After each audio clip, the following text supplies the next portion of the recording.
Okay, we're going to start with the nation.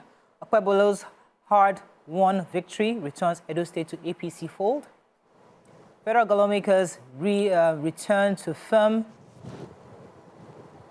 up council autonomy process. DJ Cuppy makes history as first British Nigerian to host UNGA's opening session. NDLA intercepts 16.1 billion naira worth of drugs in Lagos and detain August 1st protesters freed. Okay. I could do the federal lawmakers returning to firm. So senators and House of Representatives members are returning from a 6-week recess tomorrow, which will take immediate steps, and they said they will take immediate steps to give effect to the Supreme Court judgment on autonomy for local governments. They said this weekend, and they said although some governors are fuming over the Supreme Court verdict, the lawmakers are determined to make the autonomy work. So apart from that, they are also going to be looking at the other aspects of the state, local government accounts, efforts are also in top gear to pass the bill, creating an independent electoral body to organize elections at the grassroots level. There are other issues they are also going to be looking at when they resume. They said the implementation of the 70,000 naira minimum wage is on the top burner, and the accelerated passage of 2025 appropriation bill that would be transmitted to the president, that's President Bola Ahmed Tinubu, next month. They are also going to devote their time to look at the flooding and the devastation in many parts of the country, especially Maiduguri and northern states. And oversight on states where the weather agencies have also predicted will be witnessing flooding the next time. They are also going to be monitoring their preparation by the affected states. So the Senate last week donated 54 million to assist victims of flooding in Borno State. Individual senators also donated various sums of money running into millions for the Borno State government. And according to the Senate spokesman, Adeyemi, he said the Senate will, on resumption through legislation and oversight processes, see to the welfare of Nigerians and handle some of these issues that, have gathered. But that their 6 weeks break is too much now. It's too long now. Anyways, let me take the major headlines. So Senator Monday Okpebholo's victory on Saturday has brought back that state into the APC fold. According to The Nation, Okpebholo won across the 3 senatorial districts, clinching 11 local governments out of 18. PDP won the rest. Unfortunately, LP was unable to win any of the local governments. According to the reports also, the APC won by over 291,000 votes, while PDP got over 247 votes. And then the total difference was about 44,393, making it a closely fought election. Significantly, the APC defeated Obaseki in his home Oredo local government, scoring 30,780 votes to PDP's 24,000. So, and unfortunately, even I was really looking forward to LP having a good outing. Unfortunately, they had about 22,000 votes. Yeah, so, that was really I was really hoping that it would become a real third force. But congratulations to the winners, and we hope for the best in the state. Yeah, I have DJ Cuppy, daughter of Nigeria's billionaire businessman Femi Otedola. They said she made history at UNGA, and she was described as the first British Nigeria ever to host. You see, if it was Oyinbo people writing this, they would just say British. Nigeria will put British Nigerian. Yeah. You have just said Nigerian. First Nigerian to ever host an opening session at UNGA. And they said it was quite a success. They said she was easy, she was funny.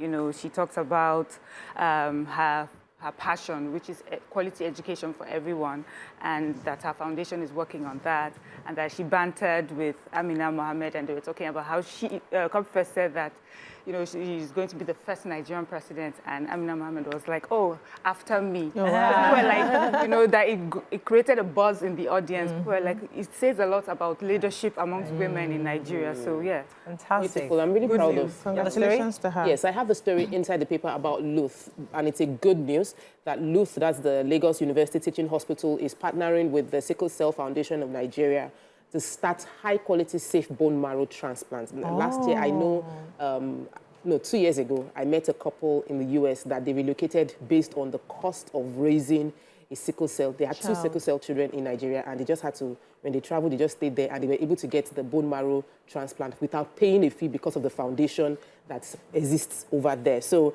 now the Chief Medical Director, Professor Wasiu Adeyemo, and the National Director for Sickle Cell Foundation Nigeria, Dr. Anete Akisete, said that this is for the past 20 years, they've been doing bone marrow transplants all across the world. It's gotten safer. It guarantees the highest quality of life for sickle cell. It provides 100% cure, unlike any other palliative treatment they have. And he said Nigeria has a very huge burden of sickle cell disease worldwide as compared to every other country. That Nigeria has a lot of people that are suffering from complications from early childhood to early serious damage to their organs and reduced life expectancy. So this is good news for any family who is battling with children that have sickle cell, that they can get help in Nigeria. Fantastic news. The Punch, Edo poll, we talked about that. 1 year after Tinubu yet to appoint ambassadors for 109 embassies. 80-year-old man arrested with cannabis in Lagos. Picture here of Congress approves 3.6 billion naira for Lagos FA 2024. Oyo mob beats soldier over alleged killing of NSCDC. DSS frees 6 hunger protesters to arraign 3. And fresh tariff hike looms as monthly power subsidy hits 181 billion naira. Okay. The human interest story there. So a soldier identified as Abubakar has allegedly killed a Nigerian Civil and Security Defense Corps officer, Olakbadij Shegun. They said Abubakar and Shegun were said to have met at a nightclub in the Bodija area of Oyo State on Friday, and they had a heated altercation which ensued between them. Before they realized it, Abubakar had to bring out his dagger. Abubakar is a soldier now. Brought out his dagger and just daggered the other guy who lost a lot of blood, and before they realized it, he had died. But just before he could escape from the scene, the mob were really upset. They surrounded him, beat him to a pulp before some of his colleagues now came and, rescued him. So now they are saying that the army has set up a panel to investigate the matter because some of the officers, have been visiting, concerning the incident. So hopefully we'll see how that works. But I used to think that the soldiers had more discipline to rein in their anger. Yeah. That's part of their training. So how does it get to a point where you are bringing out dagger? Exactly. What are you doing with a dagger instead? In the first place. Let's go on a short break now. When we come back, we continue with our review. Stay with us. We'll be right back.